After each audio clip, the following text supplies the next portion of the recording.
Little girl's got her brother and her two boy cousins. She's got this basketball pounded into concrete so often that the orange gave up and peeled off in this glorious court where out of bounds means the street, the stairs, and anything past that big crack in the concrete over there. So maybe she cries and screams at the top of her lungs when Andy steals the ball from her, and maybe she's still too short to get it back from him as he holds it above his head and watches her jump for it. But she's got a point to prove, and she's going to make them believe she's just as good as any of them. They're playing baseball now with a plastic McNugget Happy Meal toy and a bat with blue foam peeling off the sides, and it's her turn at the plate. She stands, knees bent, butt out, hands high over her head, just like Derek Jeter, she thinks. Maybe, if he was 4'3", still went to elementary school and had pink Hello Kitty clips and waist-long black hair. Plastic McNugget hurtles toward her. She swings and misses 3 times.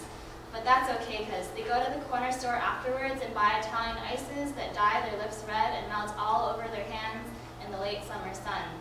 They sneak into the dusty basement room, secret hideout where their parents had warned them. Don't go down there, it's dirty and there's nothing for you to play with. It's just where your uncle keeps his supplies for work. Don't go down there, we don't want you steeping in the ache that settles in his bones and crowds the wrinkles around his eyes when he comes home at night with gray sweatshirt and faded jeans stained with paint. Don't go down there. You might breathe in working class immigrant shame and then inhale the dust of empty diplomas and catch echoes of what kind of medicine do you learn in those Greek schools anyway.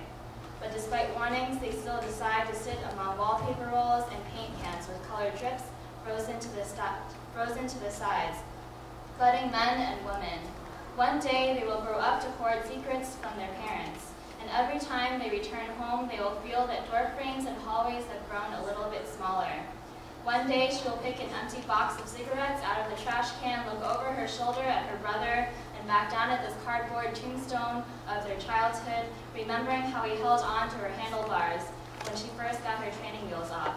And when she's crying nonstop into his shoulder, she'll wonder why the smallest things can break her. One day they will meet people who ask them if they wish they had grown up normally with summer camp and swimming pools and grassy lawns, and they will say that they wouldn't have changed a thing. One day they will struggle out of their cocoons, and when they unfurl, they might find that their wings are stained with paint and made out of wallpaper, but they'll be damned if anyone thinks that they're not good enough to fly too. But for now, they'll just sit in a row with paper cups, flat wooden spoons, and syrupy 65-cent sweetness leaking down their forearms